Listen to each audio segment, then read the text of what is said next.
हाँ तो नमस्कार जी, कैसे हैं?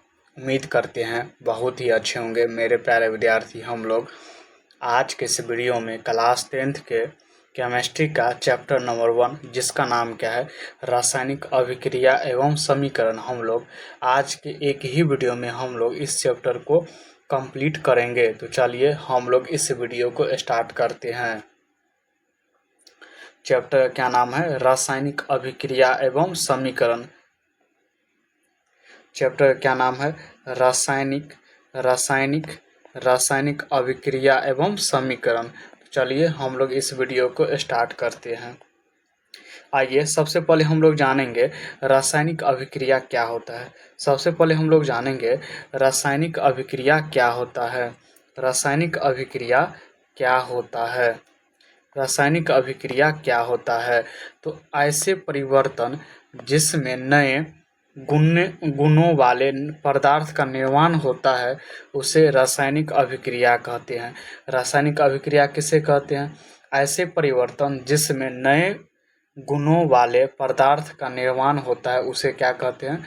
रासायनिक अभिक्रिया कहते हैं। क्या कहते हैं? रासायनिक अभिक्रिया कहते हैं।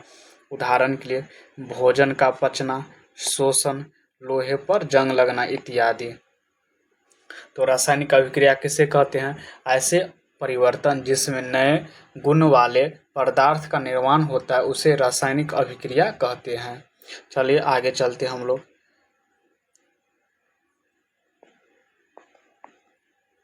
इन कारकों से पता चलता है कि एक रासायनिक अभिक्रिया हुई है, जैसे पदार्थ की स्थिति में परिवर्तन, पदार्थ का रंग बदलना, गर्मी का विकास, गैस का विकास, प्रकाश का विकास आदि। चलिए आगे चलते हम लोग। आगे जानेंगे हम लोग अभिकारक क्या होता है। अभिकारक क्या होता है? अभिकारक क्या होता है? अभिकारक क्या होता है? तो ऐसे पदार्थ जो किसी रासायनिक अभिक्रिया में हिस्सा लेते हैं उन्हें अभिकारक कहते हैं। क्या कहते हैं? अभिकारक कहते हैं। क्या कहते हैं? अभिकारक कहते हैं। ऐसे पदार्थ जो किसी रासायनिक अभिक्रिया में हिस्सा लेते हैं उन्हें अभिकारक कहते हैं। उत्पाद किसे कहते हैं? ऐसे पदार्थ जिनका निर्माण रासायनिक अभिक्रिया में होता है उन्हें उत्पाद कहते हैं। क्या कहते हैं? उत्पाद कहते हैं। जैसे मैग्नीशियम प्लस ऑक्सीजन क्या बनेगा? Magnesium oxide. ये क्या होगा? उत्पाद होगा। ये क्या होगा? अभिकारक होगा। ऐसे पदार्थ जो रासायनिक अभिक्रिया में भाग लेता है उसे हम लोग क्या कहते हैं? अभिकारक कहते हैं। जो उत्पाद बनेगा, ऐसे पदार्थ जिसका निर्माण रासायनिक अभिक्रिया में होता है उसे हम लोग क्या कहते हैं? उत्पाद कहते हैं। जैसे 2Mg प्लस O2 क्या बनाएगा? 2MgO, मैग्नीशियम ऑक्साइड बनाएगा। चलिए आगे चलते हम लोग। आगे क्या है? क्रियाकलाप। एक मैग्नीशियम रिबन लेकर उसका दहन करने से पहले उसको रेगमाल से साफ किया जाता है, क्योंकि रेगमाल से मैग्नीशियम को साफ करने से उसके हाथ जुड़ी हुई अशुद्धियाँ दूर हो जाती है और मैग्नीशियम ऑक्सीजन से आसानी से अभिक्रिया करता है और इसी तरह O2 के साथ अभिक्रिया करके क्या देता है? मैग्नीशियम ऑक्साइड बनाता है। क्या बनाता है? मैग्नीशियम ऑक्साइड बनाता है। आगे चलिए, आगे हम लोग जानेंगे रासायनिक समीकरण क्या होता है। रासायनिक समीकरण क्या होता है? दो या दो से अधिक अभिकारक मिलकर जब दो या दो से अधिक उत्पादों का निर्माण करते हैं तो इस प्रकार से संपन्न होने वाले समीकरण को क्या कहते हैं? हम लोग रासायनिक समीकरण कहते हैं। क्या कहते हैं? रासायनिक समीकरण कहते हैं। दो या दो से अधिक अभिकारक मिलकर जब दो से भी अधिक उत्पादों का निर्माण करते हैं तो इस प्रकार से संपन्न होने वाले समीकरण ही रासायनिक समीकरण कहलाते हैं।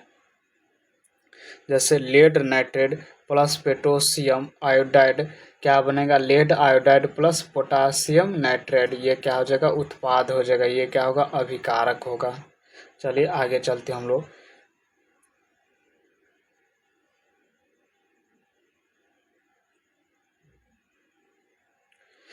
हम लोग जानेंगे संतुलित समीकरण क्या होता है।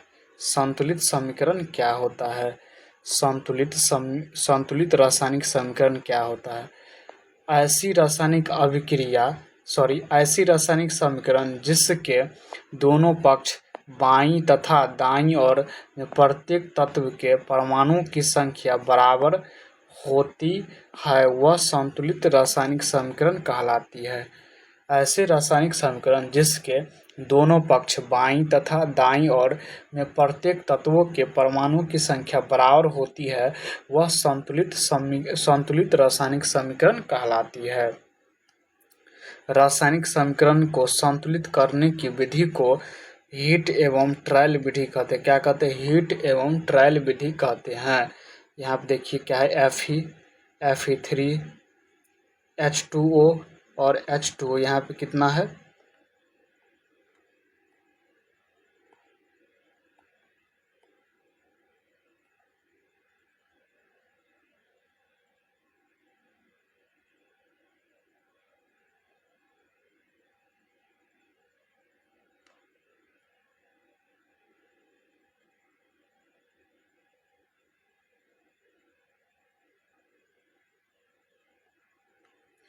निम्न अभिक्रिया में सबसे पहले उस तत्व की संतुलित करते हैं जिसकी मात्रा अभिकारक या उत्पाद दोनों में से सबसे ज़्यादा होती है। जैसे यहाँ सबसे अधिक मात्रा उत्पादक ऑक्सीजन O4 की है, इसलिए सबसे पहले O2 को संतुलित करेंगे।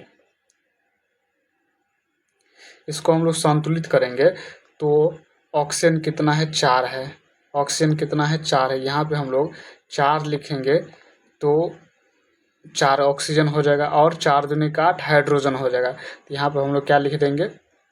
4 लिखेंगे तो 4 दूनी के 8 यानी 8 हाइड्रोजन हो जाएगा और 8 हाइड्रोजन हो जाएगा, 4 ऑक्सीजन हो जाएगा, 4 ऑक्सीजन हो जाएगा और 3 कितना है? लोहा है। तो यहाँ पे हम लोग 3 लिख देंगे तो ये क्या हो जाएगा? संतुलित हो जाएगा। यहाँ पे कितना हो जाएगा? 3 हो जाएगा। यहाँ पे कितना हो जाएगा? 4 हो जाएगा। तो 4 हाइड्रोजन कितना हो जाएगा? हाइड्रोजन कितना हो जाएगा? इधर 8 हो जाएगा हाइड्रोजन, इधर कितना हो जाएगा? 8 हो जाएगा और लोहा Fe इधर कितना हो जाएगा? 3 हो जाएगा। इधर कितना हो जाएगा? 3 हो जाएगा और ऑक्सीजन कितना होगा? 4 और इधर कितना हो जाएगा? ऑक्सीजन 4। ये क्या हो जाएगा? संतुलित हो जाएगा। क्या हो जाएगा? संतुलित हो जाएगा। क्या हो जाएगा? संतुलित हो जाएगा। संतुलित हो जाएगा। चलिए आगे चलते हम लोग।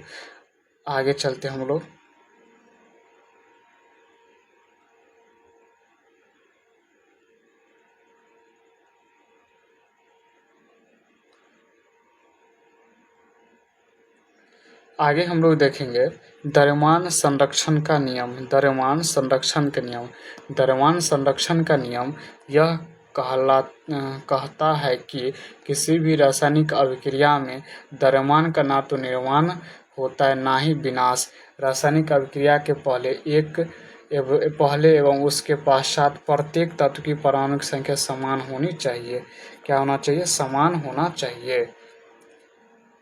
रासायनिक अभिक्रिया के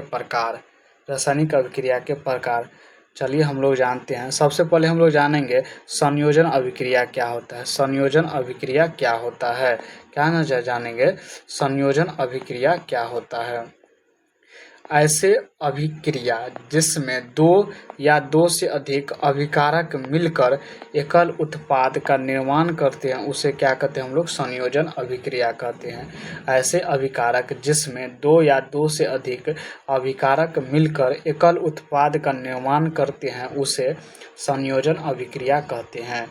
जैसे कैल्शियम ऑक्साइड CaO और H2O जल, ये दोनों आपस में मिलकर क्या बनेगा? कैल्शियम हाइड्रोक्साइड CaOH2 का हल 2S, OH2 का हल 2 होगा। तो ये क्या हो जाएगा? संयोजन अभिक्रिया का एग्जाम्पल हो जाएगा। चलिए आगे चलते हम लोग आगे जानेंगे ऊष्माक्षेपी अभिक्रिया क्या होता है। ऊष्माक्षेपी अभिक्रिया क्या होता है? ऊष्माक्षेपी अभिक्रिया क्या होता है? जिन अभिक्रियाओं के उत्पाद के निर्माण के साथ ऊष्मा की उत्पन्न होती है उन्हें ऊष्माक्षेपी रासायनिक अभिक्रिया कहते हैं। जिन अभिक्रियाओं के उत्पादन के निर्माण के साथ ऊष्मा भी उत्पन्न होती है उन्हें ऊष्माक्षेपी रासायनिक अभिक्रिया कहते हैं। क्या कहते हैं? ऊष्माक्षेपी रासायनिक अभिक्रिया कहते हैं। जैसे प्राकृतिक गैस का दहन शोषण एक ऊष्माक्षेपी अभिक्रिया है। साग सब्जी तथा वनस्पति द्रव का विघटन होकर कंपोस्ट होना भी एक प्रकार का ऊष्माक्षेपी अभिक्रिया है। आगे चलिए हम लोग देखेंगे वियोजन अपघटन अभिक्रिया क्या होता है। वियोजन अपघटन अभिक्रिया क्या होता है? कोई भी एकल अभिकर्मक टूटकर जब नए पदार्थ का निर्माण करते हैं तो इसे क्या कहते हैं हम लोग? वियोजन अभिक्रिया कहते हैं। जब कोई एकल अभिकर्मक टूटकर जब नए पदार्थ का निर्माण करते हैं तो इन्हें वियोजन अभिक्रिया कहते हैं। जैसे CaCO3 ऊष्मा में टूटकर CaO प्लस CO2 बनाएगा। ऊष्मा को डेल से संबोधित करते हैं। 2FeSO4 को ऊष्मा देकर तोड़ा तो FeO2 प्लस SO2 SO3 में टूट गया। आगे हम लोग जानेंगे वियोजन अभिक्रिया निम्न 3 प्रकार की होती है। पहला कौन होता है? ऊष्मीय वियोजन ऐसी अभिक्रिया जिसमें पदार्थ का अपघटन होकर उत्पाद बनने में संपूर्ण अभिक्रिया ऊष्मा के द्वारा हो उसे ऊष्मीय वियोजन या ऊष्मीय अपघटन अभिक्रिया कहते हैं। इसका एग्जाम्पल है सिल्वर ब्रोमाइड 2AgBe ऊष्मा देकर किसमें टूटेगा? सिल्वर प्लस ब्रोमाइड में टूटेगा। सिल्वर ब्रोमाइड का उपयोग श्वेत फोटोग्राफी में किया जाता है। वैद्युत वियोजन क्या होता है? चलिए इसको हम लोग जानते हैं। ऐसी अभिक्रिया जिसमें पदार्थों का वियोजन विद्युत धारा प्रवाह करने पर होता है उसे वैद्युत वियोजन कहते हैं। ऐसी अभिक्रिया जिसमें पदार्थ का वियोजन विद्युत धारा प्रभावित करने पर होता है उसे वैद्युत वियोजन कहते हैं। क्या कहते हैं? वैद्युत वियोजन कहते हैं। आगे हम लोग जानेंगे प्रकाशीय वियोजन क्या होता है। प्रकाशीय वियोजन क्या होता है? तो ऐसी अभिक्रिया जिसमें पदार्थों का वियोजन सूर्य के प्रकाश की उपस्थिति में होता है उसे प्रकाशीय वियोजन कहते हैं। क्या कहते हैं? प्रकाशीय वियोजन कहते हैं। चलिए आगे चलते हम लोग आगे जानेंगे हम लोग ऊष्माक्षेपी अभिक्रिया क्या होता है। जिन अभिक्रियाओं में ऊर्जा अवशोषित होता है उसे ऊष्मा शोषित अभिक्रिया कहते हैं। एग्जाम्पल के लिए N2 plus O2 2NO plus ऊष्मा अवशोषण करेगा। आगे हम लोग जानेंगे विस्थापन अभिक्रिया क्या होता है। विस्थापन अभिक्रिया क्या होता है? तो ऐसे अभिक्रिया जिसमें अधिक क्रियाशील तत्व अपने से कम अभिक्रियाशील तत्व को विस्थापित करता है और एक नए पदार्थ का निर्माण करता है उसे हम लोग क्या कहते हैं? विस्थापन अभिक्रिया कहते हैं। क्या कहते हैं? विस्थापन अभिक्रिया कहते हैं। ऐसी अभिक्रिया जिसमें अधिक क्रियाशील तत्व अपने से कम क्रियाशील तत्व को विस्थापित करता है और एक नए पदार्थ का निर्माण करता है उसे हम लोग क्या कहते हैं? तो विस्थापन अभिक्रिया कहते हैं। क्या कहते हैं? विस्थापन अभिक्रिया कहते हैं। एग्जाम्पल के लिए Fe plus CuSO4 FeSO4 plus Cu अधिक तत्व क्रियाशील है Fe और SO4 तो FeSO4 एक जगह मिल जाएगा। कम अभिक्रियाशील है Cu तो कम अभिक्रियाशील तत्व अलग हो जाएगा तो Fe plus CuSO4 FeSO4 plus Cu हो जाएगा। आगे चलिए हम लोग जानते हैं द्विविस्थापन अभिक्रिया क्या होता है। द्विविस्थापन अभिक्रिया क्या होता है? तो ऐसी अभिक्रिया जिसमें दो या दो से अधिक अभिकारक अपने आयनों का क्या चीज़ का, आयनों का आदान प्रदान कर नए उत्पाद का निर्माण करते हैं, उसे हम लोग क्या कहते हैं, द्विविस्थापन अभिक्रिया कहते हैं। क्या कहते हैं, द्विविस्थापन अभिक्रिया कहते हैं। Na2SO4 प्लस BaCl2 द्विविस्थापित होगा तो BaSO4 प्लस 2NaCl बनाएगा। तो द्विविस्थापन अभिक्रिया किसे कहते हैं, ऐसी अभिक्रिया जिसमें दो या दो से अधिक अभिकारक अपने आयनों का आदान प्रदान कर नए उत्पाद का निर्माण करते हैं, उसे हम लोग क्या कहते हैं, द्विविस्थापन अभिक्रिया कहते हैं। आगे चलिए हम लोग जानते हैं उपचयन एवं अपचयन क्या होता है। उपचयन एवं अपचयन क्या होता है, तो चलिए सबसे पहले हम लोग जानते हैं उपचयन क्या होता है। उपचयन क्या होता है, उपचयन क्या होता है, उपचयन क्या होता है, वह अभिक्रिया जिसमें ऑक्सीजन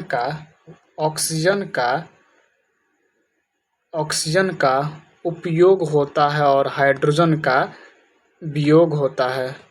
वह अभिक्रिया जिसमें ऑक्सीजन का योग होता है और हाइड्रोजन का वियोग होता है, उसे हम लोग क्या कहेंगे, अपचयन कहेंगे। उपचयन कहेंगे।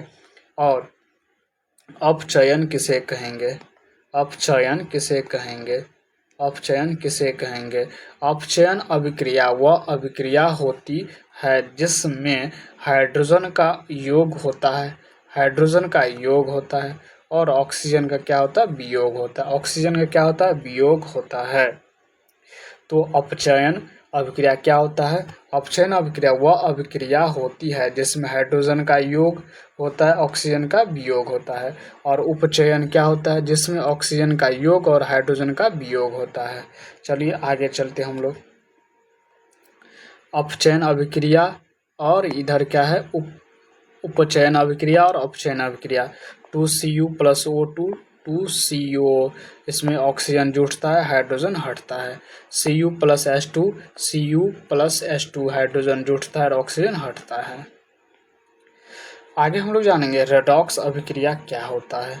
क्या जानेंगे, रेडॉक्स अभिक्रिया क्या होता है, रेडॉक्स अभिक्रिया क्या होता है। तो रेडॉक्स अभिक्रिया क्या होता है, रेडॉक्स अभिक्रिया क्या होता है, ऐसी अभिक्रिया जिसमें उपचयन और अपचयन अभिक्रिया एक साथ हो उसे रेडॉक्स अभिक्रिया कहते हैं। क्या कहते हैं, रेडॉक्स अभिक्रिया कहते हैं। ऐसी अभिक्रिया जिसमें अपचयन और उपचयन अभिक्रिया एक साथ हो उसे हम लोग क्या कहते हैं, तो रेडॉक्स अभिक्रिया कहते हैं। एग्जाम्पल के लिए CuO प्लस